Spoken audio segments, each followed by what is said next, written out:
And then I joined a gender equality advocacy organization and got the opportunity to study with scholars in Indonesia who talked about gender justice in Islam and talked about, there's certain texts that come from the Quran that can be misinterpreted to oppress women. And women are actually victims of Islamophobia at the hands of, men who identify as Muslim, right? And this for me was like, yeah, okay, so what are the interpretations that can be, I see my Islam through a lens where no one person can be oppressed by another person. And that if there's a text that denies me my right and is oppressing me, it needs to be interpreted in a way where it's empowering me.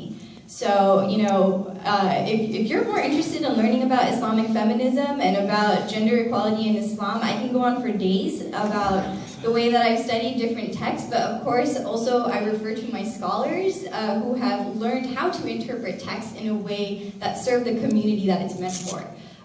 So that's my short answer to what gender equality is in Islam and why I'm a feminist who also identifies as Muslim. I wish I could just say I'm Muslim and it be assumed that I'm also a feminist, but someday we'll get there, God willing. Would you like to respond, as long as the next question is about how are you handling Islamophobia in your community? Yeah, definitely. And then pass the microphone. So I want to share quickly a very personal story. So I work for CARE, and we actually held a press conference the night of the San Bernardino shooting. And everything happened so quickly. I just remember going to a staff meeting at 5:30. The press conference was at 9. I live in LA, so driving back from Anaheim to LA, I didn't reach home until pretty late. And not once in my life before have I questioned, should I be wearing this scarf on my head right now? I just remember parking my car and kind of just looking around to see who's around me. And should I actually just take off my scarf and just wear my hoodie as I walk to my doorstep?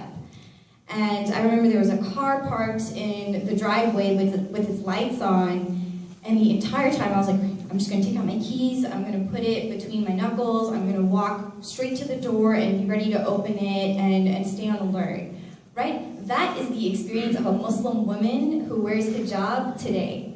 And this is a shared experience. I can't even tell you the number of statuses that went up on Facebook that night of women who had the same thoughts running through their head. And if you want to talk to me about Islamophobia, that is Islamophobia, the lived reality for me.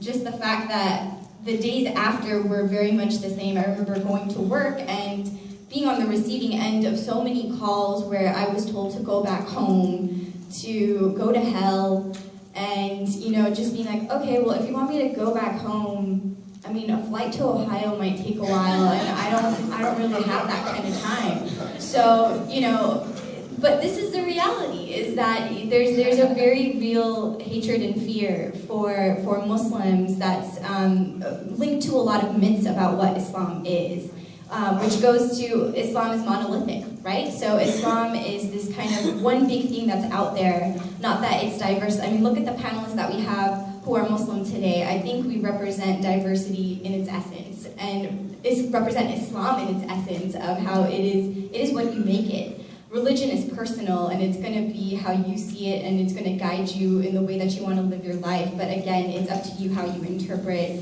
what your religion is. So one myth, Islam is monolithic. Another myth that comes up quite a bit is that it's oppressing women, and that women need to be saved from Islam. I'm always asked, like, oh, why do you wear that thing on your head? And I'm like, because I'm a feminist and I choose what I want to wear. And why I want to wear it is because I truly believe it brings me closer to God, and God consciousness is something that's important to me, and I believe that my scarf helps me to be God conscious, so that's why I wear it.